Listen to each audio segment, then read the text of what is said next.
Bienvenidas y bienvenidos a este espacio virtual para compartir experiencias y conocimientos. Mi nombre es Julieta Mendoza y estoy encantada de estar aquí con ustedes. Bueno, el día de hoy daremos continuidad a la serie Aportaciones de la Nueva Escuela Mexicana de Educación, presentada por la Secretaría de Educación Pública a través de la Dirección General Aprende MX y la Dirección General de Formación Continua a Docentes y Directivos de la Unidad de Promoción de Equidad y Excelencia Educativa.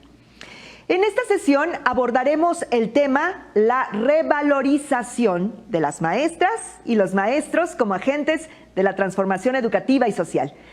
El artículo 3 de nuestra Constitución Política establece que las maestras y los maestros son agentes fundamentales del proceso educativo y, por tanto, se reconoce su contribución a la transformación social.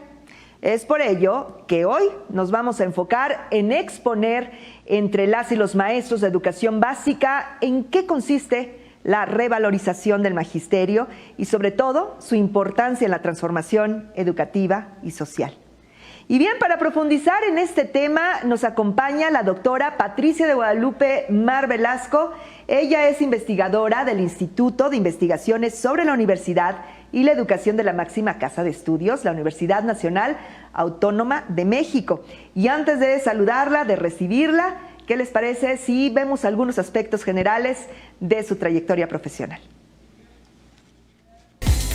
Patricia de Guadalupe Mar Velasco es maestra de Educación Primaria por la Escuela Normal Superior, doctora en Historia Social por la Facultad de las Ciencias del Espíritu de la Universidad de Viena, Austria. Cuenta con maestría en Psicoterapia Gestalt por el Instituto Mexicano de Psicoterapia Gestalt y licenciatura en Sociología por la Universidad Autónoma Metropolitana. Desde 1993 labora en la Universidad Nacional Autónoma de México como investigadora del Instituto de Investigaciones sobre la Universidad y la Educación. Ha trabajado proyectos en las líneas de investigación sobre pedagogía gestalt en la formación e investigación, educación básica y formación docente, derechos humanos, derecho a la educación, derecho al trabajo y género. Cuenta con una amplia cantidad de trabajos académicos como informes, artículos y participación en libros referentes en la comunidad científica.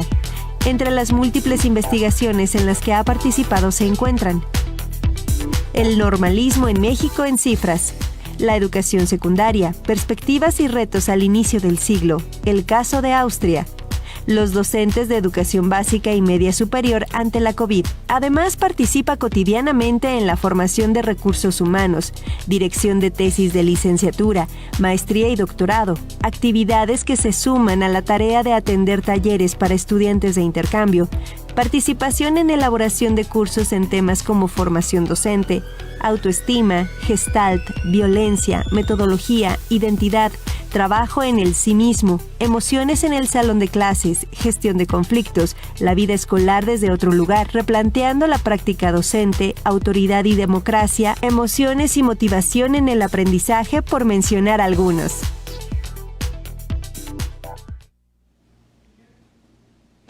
Doctora, muchas gracias de nueva cuenta le queremos agradecer su presencia y ahora sí le damos la bienvenida a este webinar. ¿Qué tal, Julieta? Pues estoy muy feliz de estar aquí con ustedes en este espacio tan importante y por supuesto con todos los maestros que nos acompañan en toda la República. Al contrario, qué gusto para nosotros que hoy nos acompañe. Y bueno, antes de comenzar ya con la ponencia de la doctora, les quiero recordar que estamos transmitiendo de manera simultánea en nuestras redes sociales. Y si aún no forman parte del grupo de docentes Aprende MX, pues ya, hágalo inmediatamente, ya pueden unirse mediante el enlace que está apareciendo en la pantalla y también lo van a encontrar en el chat.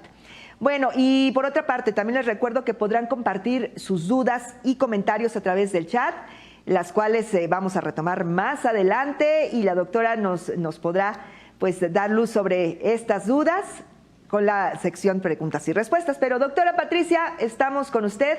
Adelante, por favor, la escuchamos atentas y atentos con su ponencia. Sí, muchas gracias. Muchas gracias. Adelante. Bueno, yo quisiera hablarles en esta ocasión sobre este importante tema que me parece que están tratando en este ciclo y que le da todo el sentido a la nueva escuela mexicana, a esta reforma educativa en este actual gobierno. Entonces, por favor, la siguiente. Quiero empezar analizando un poco la cuestión del derecho humano a la educación. Antes que nada, quisiera decirles que cuando yo hable de maestros, estoy pensando en todos los integrantes de la escuela, autoridades, asesores, todo mundo, incluso a las personas que están de apoyo. Y también en algunas ocasiones se me va a ir, voy a omitir el lenguaje inclusivo porque sé que me pasa, ofrezco mis disculpas por eso, que nadie se sienta ofendido. Yo siempre pienso, por supuesto, en las maestras y los maestros y los maestres también. Bueno, pues seguimos.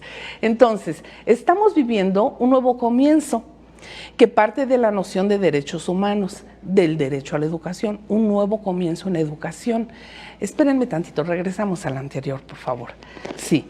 ¿De qué hablamos? Aquí yo me pregunto, ¿de qué hablamos cuando hablamos de derechos humanos? La educación es desde el siglo pasado un derecho humano reconocido en todo el mundo. Pero no se trata solo de educar. La pregunta sería, ¿para qué y cómo educar a esos sujetos de derecho? Pues esto puede hacer la gran diferencia. Ahora sí, la que sigue. Sí, siguiente, por favor. Gracias. Sí, el para qué y el por qué. Exactamente, sí. Si yo educo para obedecer, no estoy educando en el marco de los derechos humanos, pues el derecho a la educación implica la educación para la formación del ser humano. Y quiero señalar que uso este concepto ser humano con mayúscula, porque estoy citando a la doctora Julieta Valentina García Méndez de la UNAM, quien señala que la función de la educación es formar a ese nuevo ser vivo en un ser humano. Entonces, además de ser humano, a un ciudadano, en términos de lo que se convertirá ese ser humano al llegar a la mayoría de edad. Ambas ideas implican sujetos críticos que a lo largo de su formación adquieren autonomía y se someten a la ley de manera voluntaria sin perder su calidad de sujetos que reflexionan sobre sus actos y sus entornos. ¿Qué quiere decir someterse a la ley de manera voluntaria? Aquí quiero decir claramente que todo ciudadano, todo habitante de este mundo tiene que reconocerse que está sometido a las leyes, que uno no puede estar por encima de las leyes. Es decir, porque las leyes están puestas para generar una buena convivencia entre todos. Entonces, sabemos lo que sucede cuando nos saltamos las leyes. A eso me refiero con someterse a las leyes. Bueno, para que no haya malentendidos. En el siguiente punto, ahora sí pasamos a la siguiente diapositiva, yo quisiera señalar junto con John Dewey lo que sería para mí la definición de educación. John Dewey nos dice que educar, a ver, pasamos la siguiente, por favor. Sí, aquí lo tenemos. Educar es como base de un derecho humano, debe ser comprendido como la obligación de la generación adulta de dotar a la llamada generación de reemplazo de todos los recursos necesarios para su libre desarrollo, autonomía, responsabilidad y concreción de sus posibilidades, que le permitan en su momento co-construir propositivamente una sociedad donde todos desplieguen las cualidades aquí señaladas. Esto quiere decir que la sociedad de adultos estamos en obligación frente a los jóvenes para dotarlos de todo lo necesario y llegan a ser unos buenos ciudadanos y buenos seres humanos. Eso es lo que todos queremos. Bueno, entonces, continuamos. a la siguiente, sí. Quiero, antes de entrar a esta, hacer un señalamiento que se me está pasando y que me parece importante. El para qué. Si yo educo para obedecer, no estoy educando en el marco de los derechos humanos, pues el derecho a la educación implica la educación para la formación de un ser humano. Bueno, eso ya está señalado en el sentido de Julieta Valentina, y ahora vamos a ver el cómo y el cuándo. Esto de la educación en derechos humanos no se puede hacer sobre la lesión. No, discúlpenme, por favor, se me cuatrapearon estas. Estoy empezando del final y eso de ninguna manera. Bueno, es importante aclarar eso de la generación adulta, ¿por qué? Y por qué en eso estamos todos incluidos, padres, madres, maestros, maestras y la sociedad en su conjunto. Para ello les propongo un ejercicio, fíjense bien, piensen en cuántas personas intervinieron en su educación y formación en el sentido más amplio a lo largo de su niñez y adolescencia. Y para eso les voy a pedir que cierren los ojos un segundito y recuerden en su infancia quiénes participaron, quiénes estuvieron con ustedes, quiénes les enseñaron las cosas que aprendieron y que les hicieron ser los sujetos que son ahora. Piensen en un momentito nada más, en todas esas personas que fueron partícipes de su educación. Recuérdenlas, seguramente con mucho cariño, por favor. Sí, claro. Ok, entonces, con esto ustedes se estarán dando cuenta cómo este concepto que yo retomo y reelaboro, basada en John Dewey, pues es realmente correcto. Lo vivimos todos. Es decir, la educación y nuestra formación como sujetos es una actividad social y no solo corresponde a los padres y no solo corresponde a los maestros, afortunadamente, ¿no? Tenemos muchas posibilidades y muchas personas de quien aprender o hemos tenido a lo largo de nuestra vida. Entonces, bueno, existe un acuerdo social de que el sujeto es inimputable. Fíjense bien, esta es otra prueba de esto, de que la educación es social y comunitaria porque es social y comunitaria, aunque no lo planeemos así. El sujeto es inimputable porque la sociedad en su conjunto está en deuda con él. Esto es un principio. Tan es así que existe un delito, abandono de menor. Esto significa que la sociedad debe darle las herramientas a esa criatura para que esté en condiciones de desempeñarse con todas las de la ley en la sociedad cuando llegue el momento. Entonces, pues, de ahí se deriva la obligatoriedad del Estado como instancia política, jurídica, económica y social con relación a este mandato de convertirnos en ciudadanos llegada la mayoría de edad. Así pues, entramos nosotros los maestros como mandatados por el Estado para cumplir con esa función a su nombre y que debe realizarse en colectividad de acuerdo con la forma de organización social. Nuestra función entonces es generar condiciones para que el niño, la niña, los jóvenes lleguen a ser un ser humano pleno y con ello un ciudadano consciente de su libertad y sus responsabilidades. Al respecto, es importante aclarar eso de la generación adulta. ¿Y por qué? Ay, Dios mío, me estoy haciendo bolas. En cómo y el cuándo. Discúlpenme, por favor. En cuanto al cómo. Todo esto de lo que yo les he estado hablando no puede hacerse sobre la lesión de los derechos humanos de los maestros y alumnos, como ha llegado a suceder en algunos momentos de nuestra historia.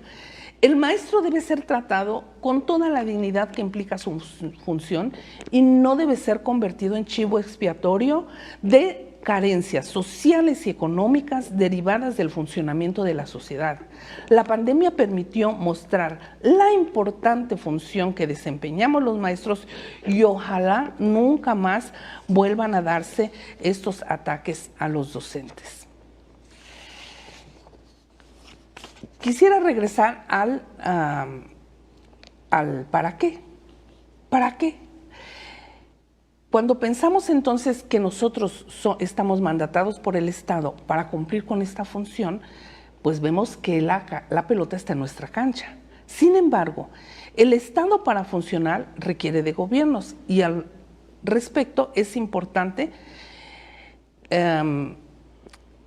que los gobiernos se sometan al mandato social aceptado internacionalmente. Y eso ya lo dije, ¿verdad? Y estoy otra vez dándome de vueltas en mis hojas. Miles de disculpas, por favor.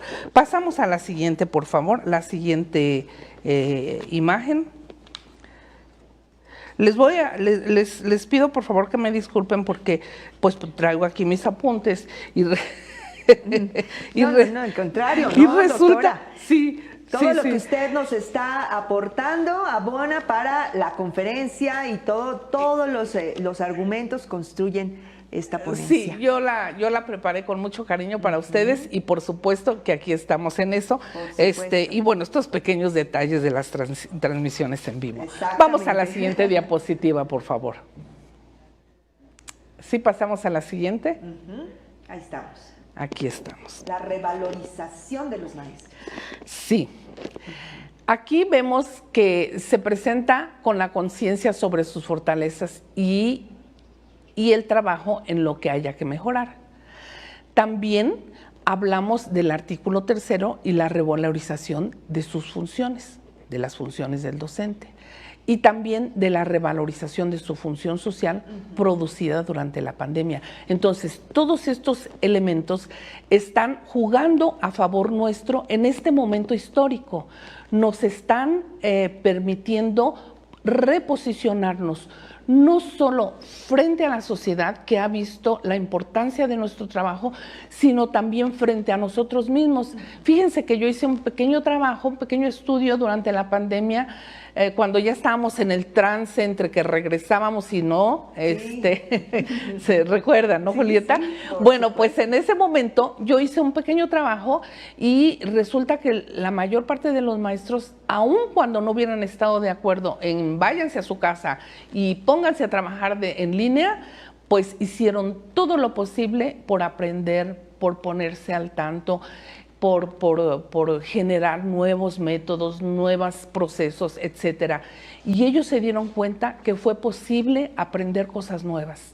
Entonces, y que fueron capaces de sacar adelante con todas las dificultades, en la medida de las posibilidades que nos permitió ese duro tiempo, sacar adelante a sus alumnos. Entonces, esto ha significado una cuestión muy importante que no debemos perder de vista nosotros los maestros. Aquí tenemos este gran dato para revalorizarnos y para saber que somos capaces de lo que somos capaces. Y creo que eso es una de las cosas maravillosas e importantes que nos dejó pues esta triste pandemia. Entonces, pues, aquí viene esto que estoy diciendo aquí al final, que es la autovaloración. Entonces, quiero señalar también que la reforma educativa que ahora nos ocupa significa un reto para nosotros maestros. Y ese reto significa, en estas nuevas condiciones de trabajo, echar mano de nuestros conocimientos y nuestra experticia para lograr significarnos en una nueva identidad docente, firme, confiada, segura, que es condición de ser de un buen docente o una buena docente. Entonces, procesos de pensar, de reflexionar sobre nuestra acción docente son muy importantes porque ahí nos damos cuenta de todas nuestras fortalezas, de lo que somos capaces de ser, de hacer y de aprender. Un pilar de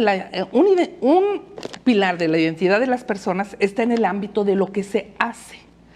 No hay personas que no tengan una actividad primordial. Para un estudiante es la escuela y los estudios. Para una persona que trabaja, su trabajo, sea asalariado o no, aquí no estamos hablando de trabajo asalariado exclusivamente, todos trabajamos en esta vida. A veces nos encontramos con territorios grises, efectivamente, temporalmente, y eso es importante, su corta duración, para que la identidad no se vea afectada. Es decir, efectivamente, esto de los ninis, ¿no? Es esa circunstancia, esa condición social, debe ser siempre una condición social que dure poco tiempo. Tanto eso como el desempleo, pues son algo pues que tenemos que buscar que dure lo menos posible, porque sí, nuestras identidades se ven afectadas. Por ello, pues es importante hablar de la profesionalización docente. Sentirse y saberse competente en algo que nos hace sentirnos con una identidad, es algo que nos hace sentirnos con una identidad fuerte. Esto es un aliado en el trabajo. Fíjense bien, tener una identidad fuerte es un aliado. Cuando nosotros tenemos una identidad débil, entonces tendemos más a la violencia, a la incomprensión de los otros. Cuando nosotros estamos seguros de lo que estamos haciendo, pues no pasa nada. Yo en este momento estoy segura de lo que estoy haciendo y de lo que estoy diciendo, porque pues lo he estudiado, lo he vivido, lo he trabajado con ustedes. Entonces, bueno, estos detalles de los papeles no tienen la menor importancia. Ustedes estarán de acuerdo conmigo. Entonces, así es. Y uno incluso se puede equivocar frente a los alumnos y escribir de pronto una palabra con una falta de ortografía y los alumnos, oiga, maestra, pues sí, no pasa nada, claro que sí, corrijo. Y ya, no pasa nada. Entonces, pues, yo señalo pues que aquí hay tres elementos que dan fortaleza al docente. Es el conocimiento disciplinar, el conocimiento didáctico y el buen manejo de las emociones. Yo en esta conversación me centraré en eso que es pues mi fuerte, que es la cuestión del trabajo con las emociones. Bueno, la siguiente, por favor.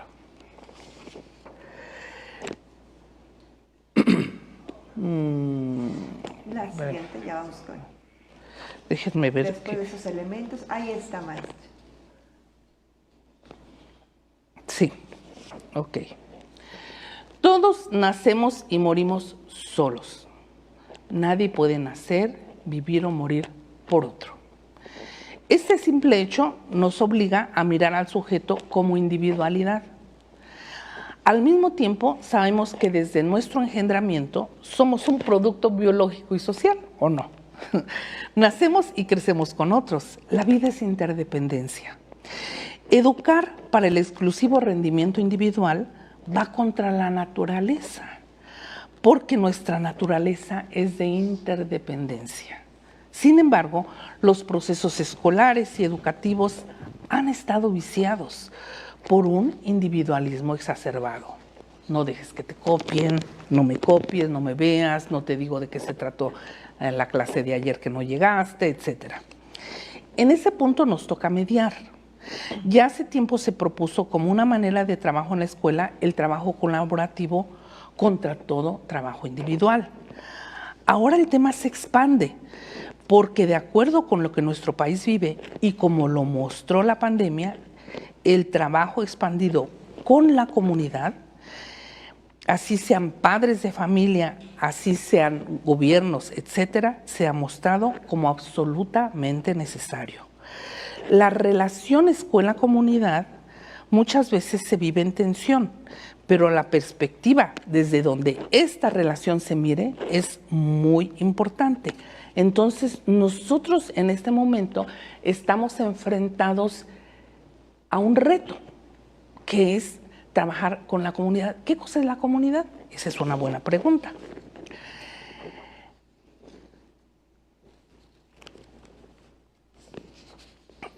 Bueno,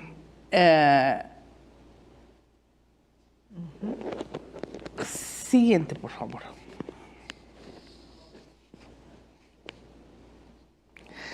Quisiera señalar el modelo ecológico de Bronfenbrenner porque también ese nos ayuda a comprender. Ese es bastante conocido en el ámbito educativo, se maneja con bastante frecuencia.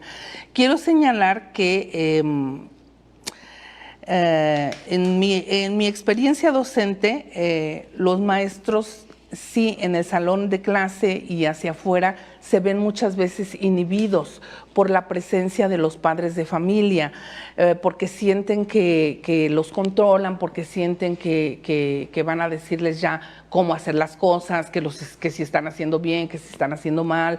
Hay una situación complicada entre padres de familia y maestros en algunas circunstancias. Entonces, yo quisiera que entendiéramos esto. Es muy importante entender este tema del trabajo con la comunidad, porque el primer eslabón es el trabajo, hablando de trabajo con la comunidad, es el trabajo con los padres de familia. Y un buen trabajo con los padres de familia nos va a garantizar tener unos mejores resultados, y además nos va a garantizar no solo mejores resultados, sino un trabajo más fácil, hecho de manera mucho más fácil, más compartida, digamos así. Entonces, yo les quiero comentar, si ustedes miran, seguramente estuvieron mirando esta imagen, el microsistema es el patrón de actividades, roles y relaciones interpersonales que la persona en desarrollo experimenta en un entorno determinado, con características físicas y materiales particulares. Es decir, es el entorno más inmediato del ser humano. En el caso que nos ocupa, bueno, de los niños, pero pues no necesariamente ahí. Este modelo se usa para todo tipo de situaciones y de personas y de edades. El mesosistema, que es lo que vemos ahí anaranjadito rojito, comprende las interrelaciones de dos o más entornos en los que la persona en desarrollo participa activamente, es decir, la persona que está en el núcleo, en el amarillo. Por ejemplo, un niño y las relaciones en su hogar. Para un niño, las relaciones con la escuela, con su grupo de pares, en el barrio, en su entorno. Para un adulto, bueno, pues sería las relaciones con su familia, en la vida social, etc. El exosistema, que es el verde, se refiere a uno o más entornos que no incluyen a la persona en desarrollo como participante activo. Es decir, aquí es, por ejemplo, el trabajo de los papás. Si al papá lo corren, eso va a afectar al niño necesariamente. Entonces, este exosistema no está de manera directa involucrada con la persona de la que hablamos, pero está allí teniendo una influencia muy grande. Y el macrosistema, pues todo lo que es la sociedad mayor, que en forma y contenido, pues está aquí influyendo en la vida de los niños. Por ejemplo, la reforma educativa. Pues los niños están recibiendo una nueva forma de educarlos, pues debido a una reforma educativa que viene de un sistema en donde él pues jamás en su vida ha visto salvo algunos pocos niños, a la Secretaría de Educación y a los funcionarios que están aquí pues ocupados en este tema. Bueno, pasamos al siguiente. Entonces, este modelo pues se los muestro para que nos quede muy claro que no podemos cerrar los ojos. O sea, la vinculación con la comunidad, con el mundo exterior, está dado, nos guste o no nos guste. Y lo mejor es agarrar el toro por los cuernos y trabajar con las personas inmediatas, es decir, las que están en el círculo rojo. Seguimos, ahí se me está yendo el tiempo. Bueno, entonces, de acuerdo con este modelo, pues, como pudimos observar, la escuela ocupa un lugar muy especial. Y quiero aquí señalar, la escuela, en primer lugar, es un espacio de experimentación regio. Todos deberíamos pensar en esos términos.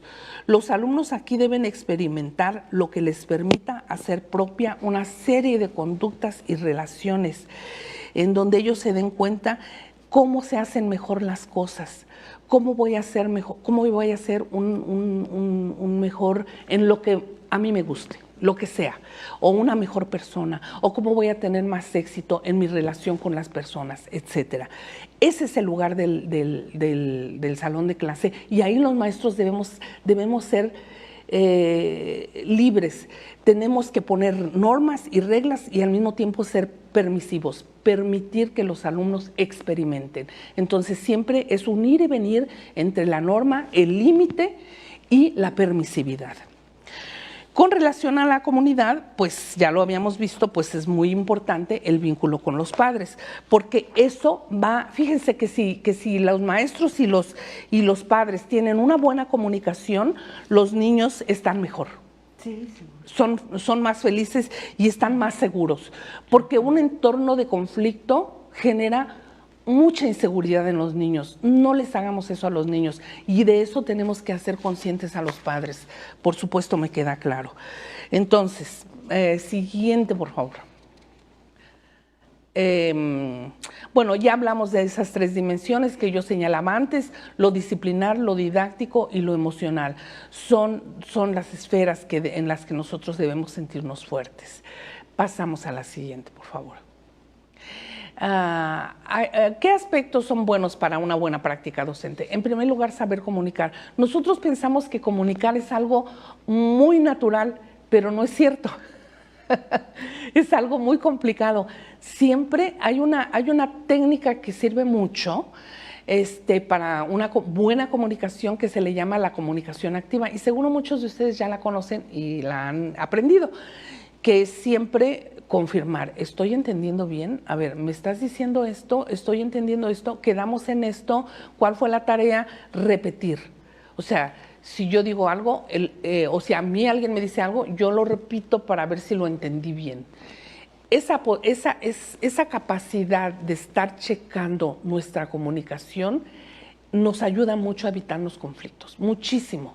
Bueno, otro punto: hablar con nuestras emociones, es decir, preguntarme, ¿cómo me estoy sintiendo ahorita con esto, no? O un niño que de plano me saca de mis casillas y me pone muy nervioso. ¿Qué me está pasando con esta criatura? ¿Por qué me irrita tanto? ¿Por qué me altera tanto? Ahí es muy importante hacernos esas preguntas. Y no que las emociones hablen por nosotros. Entonces, en vez de que yo me pregunte qué me está pasando con este muchacho, yo le grite, lo regañe o exprese esa exacerbación que esa criatura me causa. Bueno, seguimos. Ahora quisiera entrar a otros aspectos más en ideas, para que ustedes vayan pensando cómo hacer para plantarse de una mejor manera en el salón de clase. Ya están mirando el cuadro.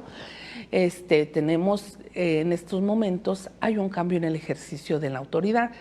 Ya lo estamos viviendo desde hace tiempo. Quizás pasamos de una autoridad muy tradicional y muy controladora en algunos grupos sociales a una autoridad de laissez-faire, de dejar hacer, dejar pasar, que ha sido bastante lamentable también.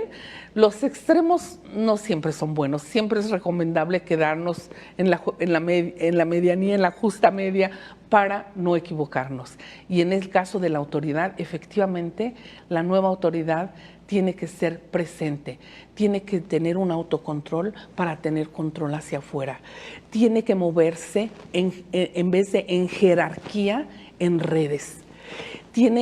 Antes quería uno inmediatamente el cambio, la obediencia, etcétera, etcétera. Ahora debemos ser perseverantes. Sabemos que muchas veces los niños, y si tenemos niños rebeldes, no nos van a obedecer a la primera, pero tenemos que mantenernos firmes, sin quitar el aprecio, sin quitar el afecto, pero firmes siempre en nuestros límites, en nuestra postura, y ellos van a ir entendiendo poco a poco. Así que aquí, olvidémonos de querer todo de inmediato. Esto no es posible. Un cambio de cultura y de conducta no se da de manera inmediata. Hay que ser simplemente perseverantes y tener la esperanza, tener siempre esa seguridad de que esto va a funcionar, y va a funcionar bien, porque lo estoy haciendo bien. En vez de la revancha, ahora es la reparación. Ok, aquí se hizo un daño. ¿qué podemos hacer? No castigo, sino a ver, ¿qué vas a hacer para reparar el daño que hiciste? Y antes que no se admitían críticas, pues ahora es la transparencia. Maestra, se equivocó ahí. Sí tienen razón, vamos a corregirlo. Y tan. Next. O sea, próxima imagen, por favor. Y al siguiente tema, la maestra. Entonces, en ese sentido estamos priorizando la fuerza en lugar del poder. Todo alumno tiene derecho a un profesor fuerte, eso se ha dicho siempre, por lo menos en el ámbito donde yo me muevo de la pedagogía Gestalt, y ya espero que ya me estén entendiendo lo que está significando ser fuerte y tener fortaleza. Pero yo agrego siempre y feliz.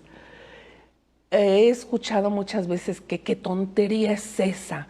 ¿Por qué los niños van a la escuela a aprender, no a ser felices? No, madre mía de Guadalupe, que me digan en qué lugar yo llego para ser feliz. O no, a lo mejor. Pero pues la felicidad debe estar en todos los lugares. Y si un maestro está pleno en su trabajo, siente... Yo les he preguntado mucho a los maestros, ¿qué les hace sentir bien? ¿Qué les da a ustedes?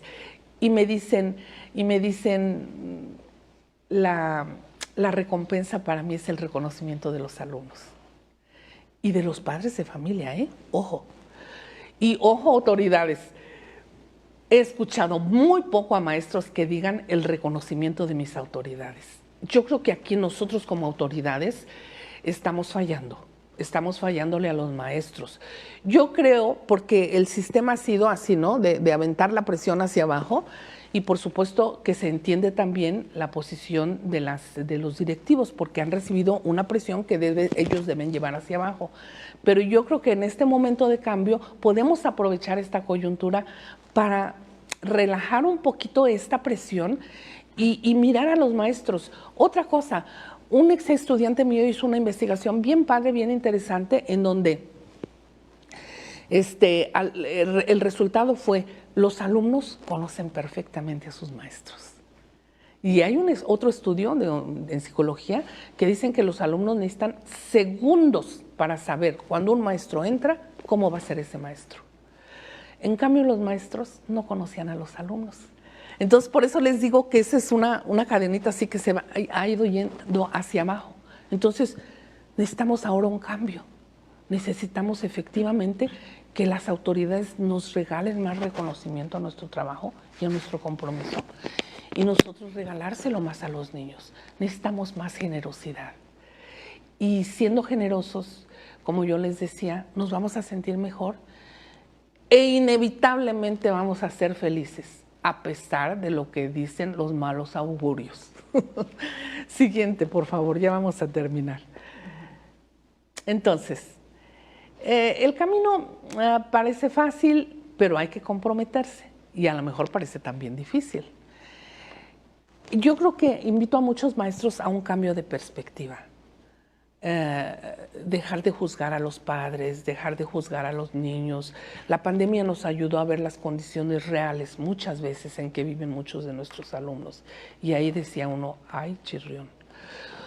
O, por ejemplo, cuento una historia personal, mi nieto que ahora se está jalando los cabellos porque dice, es que todos los maestros nos dejan en la facultad, tanta tarea y tantos trabajos. Yo las últimas semanas no he podido dormir más que 3 horas, 4 horas. ¿Es esto justo? Yo creo que, relajarnos un poquito y exigir, sí exigir, pero pensar que no somos los únicos. Por ejemplo, para los maestros de secundaria y de bachillerato, en la primaria, pues nosotros llevamos el control absoluto. Pero en los otros niveles, sí pensar, ¿verdad?, que los alumnos tienen otras materias. Y el trabajo colaborativo entre maestros también ayuda a eso, a un mejor control de la carga que ejercemos sobre los estudiantes.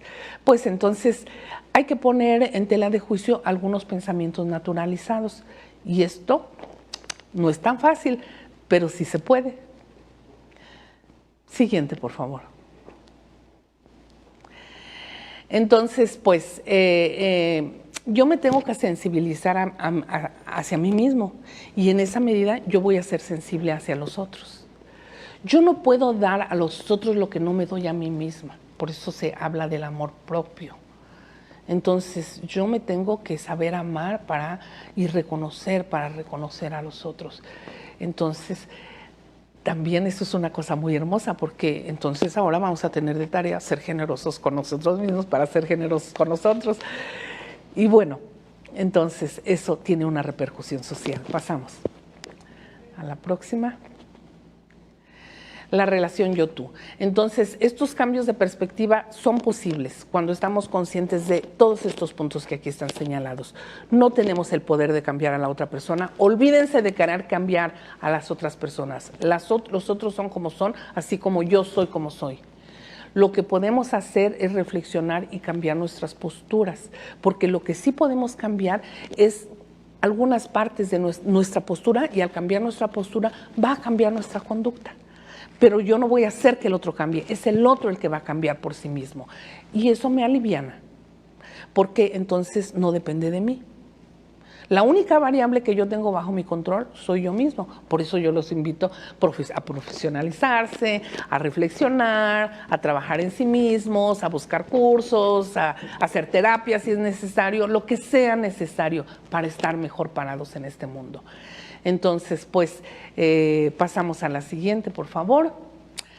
La presencia es un último recurso que aquí les quiero recomendar. ¿Qué quiere decir presencia? Es estar presente frente a los alumnos y frente a los padres de familia, pase lo que pase.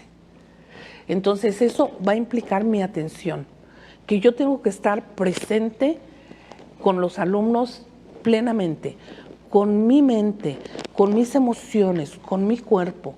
Y el alumno se está portando mal y yo me sostengo ahí. Y yo no soy revanchista, pero yo le llamo y después hablo con él tranquilamente.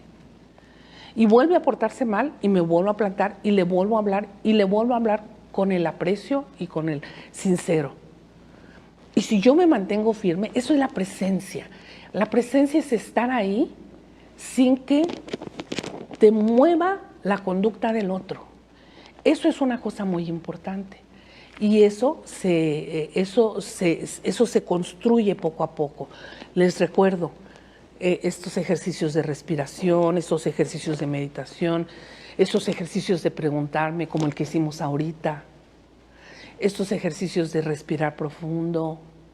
Todos estos aspectos nos ayudan mucho y nos alivianan la vida diaria, y nos ayudan mucho a movernos, lentamente a movernos, para tener mayor control, mayor fuerza y una presencia mejor para los alumnos, en donde ellos sepan, híjole, en medio de este mar, mi maestra, mi maestro es un faro de luz, es un puerto de seguridad, y eso es muy hermoso, y también para nuestra familia, para nuestros hijos, en verdad, y para uno mismo. Entonces uno sabe que las tormentas pasan. Siguiente, por favor. Entonces, pues, eso ya se los dije, pues ya está dicho. Siguiente, por favor. Eso también les dije, bueno, ya lo he hablado, ¿no? El aspecto físico estará ahí, el sentirme que soy capaz de actuar, tener autocontrol, mantener la relación con el otro, nunca romper la relación. Ojo, nunca romper la relación, ni con los padres. Y cuando uno sostiene una relación a pesar del conflicto, la relación se recompone. Siempre tiene la posibilidad de recomponerse, ¿eh? Y lo último, que es muy importante, el aspecto sistémico, nunca estar solo, siempre tener una red de otros maestros en la misma escuela, con los directivos, etcétera, etcétera. Por eso es importante aquí el concurso de todos, y de esa manera nunca estaremos solos, porque si yo algo no lo veo, otro me va a ayudar a verlo. Y eso es muy bueno. O si yo estoy tronado por una situación muy difícil, hace poco vi una situación horrible en un salón de clase donde una mamá entró a gritarle al maestro, bueno, a la maestra. Fue muy triste, muy triste. Pero ahí la defendieron a la maestra, a los alumnos. Entonces, esto fue una cosa muy dura, muy triste, pero al mismo tiempo muy bonita. Porque ahí vemos, ahí están los niños. Cuando actuamos bien, ahí están los niños. Siguiente, por favor. Creo que ya terminé. Sí. Muchas gracias. Ay, perdón por haberme alargado. Gracias. Doctora Pati, de verdad ha sido una excelente ponencia y nos ha compartido información de suma relevancia para la comunidad educativa. Seguramente las y los maestros coincidirán en que todo lo que usted pues ha mencionado forma parte del día a día y tiene pues un gran sesgo de oportunidad para aplicarlo, por supuesto, con las y los alumnos. Y si me permite, tengo algunos comentarios ya que nos hizo llegar a nuestro público. Muy bien. Muchas gracias. Gracias, doctora. Sí, Dice gracias. Cici Rodríguez. Todos mis maestros, desde el kinder hasta los posgrados, mi padre, mi madre y mis jefes en las diferentes responsabilidades ejecutadas hasta este momento, bueno, ella se refiere a que los recuerda y seguramente tiene que ver con esta dinámica que nos pidió, que cerráramos los ojos y que nos acordáramos, y sí, pues comenta eso. Sus maestros desde el kinder hasta el posgrado, su papá, su mamá, los jefes en los diferentes, de alguna u otra forma todos forman parte de esto que conocemos como los maestros de vida también, doctora. Y bueno, pues este es el comentario de Cici Rodríguez. Luego, Félix Olguis. Yo tengo muy presente a mi maestra de primaria, a la cual admiraba y quería mucho por su amor al trabajo, y es que siempre me motivó con su dedicación y su ejemplo. ¿Cómo nos quedan grabados los maestros o los maestros que de alguna forma tuvieron características que nos agradaron desde la primera infancia, doctora? ¿Podría repetir eso último, por favor, Julieta? Sí. O sea, dice Félix que él se acuerda Sí. de esa maestra De esa de primaria maestra, sí. que le inculcó el ejemplo. Y yo le comento, doctora, qué importante pues es esta dinámica que usted hoy aplicó con nosotros, porque efectivamente esos maestros que nos marcaron desde la primera infancia, pues tienen repercusiones tan solo en esto, en la añoranza, en el recuerdo, ¿no le parece? Por supuesto. Ahí yo, fíjese que sí, Julieta, ahí yo digo, los profesores debemos tener plena conciencia del efecto de nuestra acción. Y yo muchas veces le preguntaba a mis alumnos, ¿por qué estudiaste esto? ¿Por qué escogiste pedagogía? Es que yo tuve una muy buena maestra y yo quería ser como ella. Otros que decían, yo tuve un muy mal maestro y yo dije, yo voy a hacer las cosas diferentes. Los maestros dejamos huella para toda la vida. Entonces eso nos obliga, esa conciencia, tener esa conciencia y saber que tenemos ese poder. El poder que tenemos es inmenso, porque cada año recibimos cuántos niños para educarlos y si no, para tratar con ellos, para formarlos, para enseñarles cosas. Entonces nuestra función es fundamental, es muy grande y yo creo que tener conciencia de esto nos obliga siempre a querer ser mejores maestros. Seguramente, sí, por supuesto. Sí. Hay preguntas del público, hay otros comentarios, pero los iremos leyendo. Dice, a ver, doctora Patricia, ¿qué podemos hacer para que los directivos y supervisores pues puedan apoyar para que el personal docente actúe con verdadera autonomía profesional? ¿Qué nos diría desde su punto de vista? Sí. Voy a hablar desde mi punto de vista, por favor, aquí nada que ver con la SEP. Sí, pero yo creo que como ahora sí, como dice la mercadotecnia, las autoridades tienen un ámbito una esfera de oportunidad muy grande aquí, porque pues tenemos una tradición muy vieja de control, ¿no? El director, el inspector estaba para controlar. Yo todavía me acuerdo de cuando llegaba el inspector a mi primaria. Sí. O sea, y ya estoy bastante turruca. Entonces, bueno, pues eso quiere decir la importancia que tenía y el peso, ¿no? Y cómo los profesores se preocupaban, yo me acuerdo, y llegaba, se metía al salón de clase y empezaba a preguntarnos así, a ver tu niño y a ver tú. Bueno, esa tradición yo creo que hace mucho que ya no es tan dura. Pero, sin embargo, pues ahora a través de los papelitos y de los reportes, pues ahí están las cuestiones con la autoridad. Creo que eso es la parte con la que vamos a tener que batallar mucho tiempo, tanto nosotros mismos como las autoridades. Permitir una mayor libertad. Yo hice una vez una intervención en una escuela y le digo a los niños que tenían esas mesas que hacen posible el trabajo en equipo, y yo les dije, vamos a mover las mesas y vamos a trabajar en equipo. Y entonces los niños, rum, rum, en el escándalo. Sí. Y la maestra, siempre sentadita ahí junto a mí, revisando lo que yo hacía, me decía, por eso nunca hago esto, porque los niños aprovechan para hacer escándalo. Y yo, solo es un ratito, maestra. Sí. Pero eso, ¿no? Estamos tan acostumbrados al control. Lo primero que yo me acuerdo de la normal, o sea, por cierto, yo no estudié en la normal superior, yo estudié en la Nacional de Maestros. Ajá, soy maestra de primaria. Sí, en la Nacional de Maestros. De la Nacional de Maestros, sí. Y yo me acuerdo que lo primero que se nos exigía, pues, era el famoso control de grupo. Y todavía, hasta la fecha, me llegaron alumnos a visitar de Guanajuato y el tema con los alumnos es que no logro el control del grupo y me regañan siempre porque no tengo control de grupo. Entonces, eso es todos esos son temas que tenemos que ir tratando, que tenemos que ir buscándole el modo, y las autoridades y todo mundo en este país, pues tenemos que entender que estamos en una nueva época. Fíjense que por ahí yo lo anoté. Esto no es una ocurrencia. Uno podría pensar, esta es una ocurrencia de las autoridades.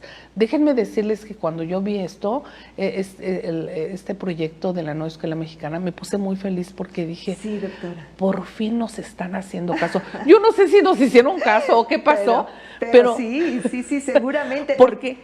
perdón. Sí, Julieta. Esa sensibilidad que usted nos muestra y que compartió con su ponencia, evidentemente agradeció estos cambios. Sí, los agradezco. Y yo creo que aquí no es una ocurrencia, sino que es una necesidad. ¿Por qué les digo esto? Porque, queramos o no, los jóvenes ya cambiaron. Sí. Y ojo, no nacieron con un nuevo chip, no. ¿Cómo lo decimos, verdad? Sí, los jóvenes, no traen ningún chip. Nosotros, no traen chip. No, son nuestro producto. Como ya lo vimos, en las primeras diapositivas, y lo primero que hablamos, los hemos educado así. Los hemos educado así. Entonces, tan es así que esta escena que yo les cuento, que vi en internet de esta maestra, que lo grabó una alumna y lo subió, que entra a gritarle cosas terribles a esta mamá de familia que entra a gritarle a la maestra, la defienden. Ella está defendiendo a su hija. Y a mi hija no la vas a maltratar, y a mi hija no sé qué. No sabemos qué pasó. Claro. Pero eso antes hubiera sido imposible. Oigan, yo me acuerdo cuando empecé a trabajar de maestra, que llegaron trabajé en la Ciudad de México, en el DF entonces, en una zona rural, y las mamás llegaban y me decían, maestra, si no le obedece, péguele. Y yo era una chamaquita de 19 años, por Dios, y nomás me asustaba que me decían, péguele. No, señora, ¿cómo cree que yo le voy a pegar a su hijo? Y ahora sí, quizá alguien ejerció esa manera, pero el maestro, las maestras eran, ¿cree usted, maestra, que eran vistas de otra forma? Sí, fue cambiando todo. Yo considero que como había un cierto abuso en muchos ámbitos de la vida, ¿no? Por ejemplo, con los médicos ya muchos pacientes no se dejan tampoco porque había abusos, con los maestros, con las autoridades, ¿no? Ahora con los policías, cómo se les ponen y los gritan, a veces hasta me da lástima porque yo digo, ay, pobre señor, ¿no? O claro, pobre señora, ¿no? También ya las policías mujeres. Sí, han sido muy cuestionados y hace falta encontrar un nuevo equilibrio social en este sentido. Y que el enojo tan grande que tenemos por mucho sufrimiento pasado, que sí ha sido muy grande, que lo podamos ir resolviendo de una manera más propositiva y sin que paguen justos por pecadores, ¿no? Entonces, aquí en este caso, por ejemplo, de esa señora que llega así, pues hay que mantenerse firmes, calmados, por ejemplo, no responder, no reaccionar, y esperar, saber que esta señora está alterada, que no está así al 100%, y que entonces al estar ella alterada tenemos que esperar a que se calme. Y la calma viene después de una explosión. Esta señora llegó muy furiosa, y entonces después de la explosión ella puede calmarse, y entonces decirle, señora, le ofrezco que hablemos tranquilamente y hablemos con la niña. Y hablemos los tres. Guardar la postura, ser ecuánime. Sí, ser ecuánime siempre, y no tener miedo. Claro. Y si los niños están ahí y están viendo eso, ellos se entienden y ellos nos defienden. Sí. Qué importante lo que dice, doctora. Sí. Aquí hay otra pregunta. ¿Cuáles son los límites? También tiene que ver con lo que usted nos está compartiendo. ¿Cuáles son los límites que ciñen a la autonomía profesional? Es decir, ¿hasta dónde llega la libertad del maestro de decidir? ¿Qué nos diría desde su punto de vista? Bueno, el maestro pues tiene libertad de decidir siempre, porque somos libres de decidir. Pero ¿cuáles son los límites? Claro que siempre en la vida hay límites. Claro. No podemos decir lo que se nos ocurra, por ejemplo, ¿no? Y imponernos, ¿no? Sobre los otros. No podemos faltarle al respeto a los otros. No podemos hacer actividades que sepamos que en nuestra comunidad no están bien vistas, sino que si sabemos que eso es importante y es necesario ir trabajando muy lentamente. No imponer, no podemos entrar en un conflicto con la comunidad y con los otros, con mayor razón en las comunidades campesinas, indígenas. Siempre es ir con mucha calma trabajando, ¿no? Nuestra libertad de decidir no puede pretender someter o imponer, porque no vamos a tener buenos resultados. Claro. Y para eso nos sirve esta idea que está allí de mantenernos firmes y no querer la inmediatez, sino esperar, trabajar lentamente y esperar resultados, que sí llegan, se los aseguro. Ah, qué maravilla, doctora, sí. Lo que dice. Héctor Rodríguez comenta, la desmedida exigencia de actividades para el docente y más para aquellos que deben cumplir con labores administrativas, les impide que puedan conocer mejor a sus alumnos en el aspecto personal. Y más cuando el docente debe viajar de la escuela a la casa. ¿Qué recomendaciones, doctora, haría desde su experiencia para subsanar esto o no se puede? Y tiene que ver con lo que usted mencionaba, que también es importante conocer a los alumnos. Claro que sí, pues simplemente yo les recomiendo, hablen con ellos. Los maestros siempre se quejan que no tienen tiempo, sobre todo cuando en la secundaria corren de un grupo al otro, de un grupo al otro. En los descansos, 1 minuto de charla con un alumno, oye, te veo diferente, ¿pasa algo contigo? Siempre charlar con ellos, preguntar, alguien está llegando, alguien deja de trabajar o deja de cumplir, preguntarle ¿hay algún problema en tu casa? ¿Tienes algún problema de salud? Yo recuerdo una vez, rápidamente les cuento esta experiencia, un profesor en la donde daba clases yo en Oaxaca, en la universidad, y me dice, ¿cómo yo les voy a estar preguntando? ¿Y qué tal que me dicen que sí? ¿Se te ofrece algo? ¿Te puedo ayudar en algo? ¿Y qué tal que me dicen que sí? Y yo me boté de la risa. Bueno, maestro, ¿y qué cree que le va a pedir? ¿Que si le presta $1,000,000 o qué? No se preocupe. Es un regalo para los muchachos y para los niños decirle, ¿te puedo ayudar en algo? Lo más seguro es que no requiera nuestra ayuda, pero que ellos escuchen que hay alguien que se da cuenta cómo están, que hay alguien que se da cuenta que están teniendo dificultades, etcétera. Es de una importancia enorme, porque los niños y los seres humanos hagan de cuenta que están nadando en el mar abierto. Así es el mundo en la infancia. Le da a uno miedo, acuérdense. Yo les pido a todos que recuerden su infancia para entender a sus alumnos y entonces van a saber comprenderlos mejor. Eso sería una posibilidad, digamos. Comentario, Rosy Córdoba, considero primordial el manejo de las emociones, pues debemos sentirnos bien para poder enseñar y transmitir el interés por aprender con entusiasmo y amor a nuestros alumnos y compañeros. Muy buen comentario, Rosy, muchas gracias. Abel Darío y Edith Martínez comentan. Me ha encantado la charla, doctora, qué vivencias y palabras de motivación. Muchas gracias, Abel Darío. Dice aquí Soledad Romero, excelente ponencia, muy amena e interesante la manera de llevarla y ejemplificarla. Muchas gracias. Dorotea Castrejón. Gracias. Muy interesante ponencia, doctora. Nos llevó un análisis y reflexión sobre nuestra vida, tanto de maestro como en la formación que recibí, y me hizo ser como soy, una humana. Claro, es que esa ingrediente que menciona Dorotea Castrejón es primordial, doctora, sí. Y usted hizo énfasis en eso, en humanizar todo lo que tiene que ver con las y los alumnos y sobre todo en lo que sucede en el aula. Así es, yo creo que eso es fundamental.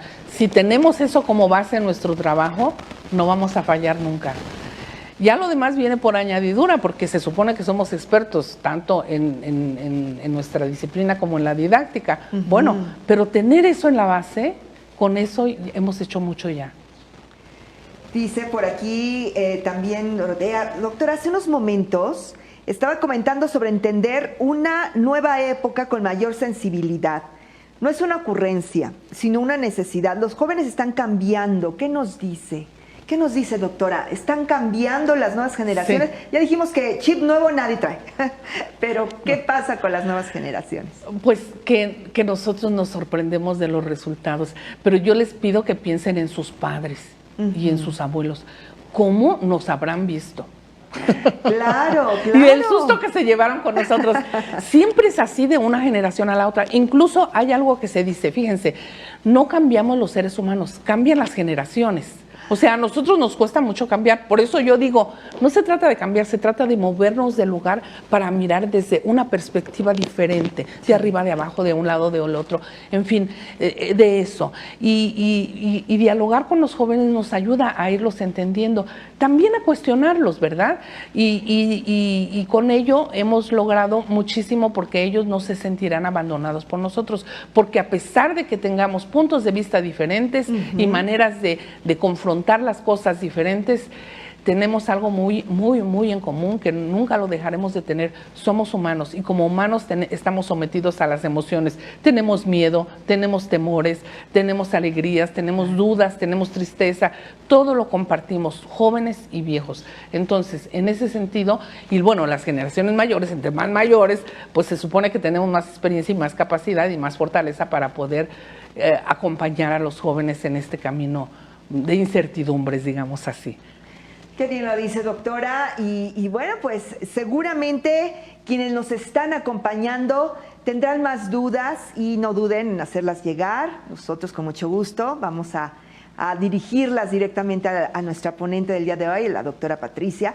Y doctora, pues estamos llegando al final de esta transmisión, de este tema, la revalorización de las maestras y los maestros como agentes de cambio, como agentes de la transformación educativa y social. ¿Qué nos diría? ¿Cuál sería su comentario final a manera de conclusión? Sí, bueno, antes de que se me olvide, por supuesto que con mucho gusto ustedes me pueden escribir a mi correo electrónico si tienen alguna duda en particular, con mucho gusto yo les respondo. Y bueno, ¿qué les puedo decir? Que los animo a que se miren, los animo a que se reconozcan y los animo a que vean sus lados más oscuros o más grises y trabajen sobre eso. Eso no tiene precio. Eso les va a redituar muchísimo. De verdad, no dejen de hacerlo y siéntanse orgullosos. Yo creo que los maestros estamos viviendo un buen momento histórico, afortunadamente. Yo me siento muy feliz por eso y disfruten a los alumnos. Sí, y disfruten tener éxito de convocar a los padres, de hacerlos que se comprometan. De verdad que eso es una experiencia que también no tiene precio. Yo tengo experiencias con alumnos que lo han hecho y han tenido resultados maravillosos. Solo hay que atrevernos y hay que dejar de juzgarlos. Hay que verlos. ¿Y saben qué? Un último. Cuando ustedes juzguen a los papás, véanse ustedes no como maestros, sino como papás. Claro. Y entonces van a entenderlos. Porque los hijos a todos nos ponen contra la pared, ¿eh? Y es inevitable, así es. Son las generaciones que vienen corriendo detrás de nosotros. Entonces, para entender a los papás, hay que mirarnos como papás. Y si no tenemos hijos, pues hay que mirar a nuestros papás con nosotros. Y entonces podremos entender muchas cosas. Doctora, muchísimas gracias por acompañarnos esta tarde. Fue un placer. Muchísimas gracias, Julieta. Muchísimas gracias a la Secretaría de Educación por esta invitación. Al contrario, muchísimas gracias, doctora Patricia Guadalupe Mar Velasco. Y nos despedimos por el momento, por ahora. Agradecemos a todas y todos quienes participaron en esta transmisión, así como a todas las personas que la hicieron posible. Por supuesto, a quienes nos vieron, a quienes nos escucharon a través de nuestras redes sociales. Les invito a seguir el próximo webinar, es Metodologías para el desarrollo de proyectos educativos en el marco de la NEM, de la Nueva Escuela Mexicana, que se va a llevar a cabo el jueves 1 de diciembre de 2022, en este mismo horario, ya lo saben, así es que no se lo pierdan. Aprovecho también para comunicar a nuestra comunidad de docentes Aprende MX que próximamente pues vamos a tener contenidos exclusivos para ustedes, así es que les pedimos que estén pendientes. Yo soy Julieta Mendoza, les dejo un cordial saludo, muchas gracias y hasta la próxima.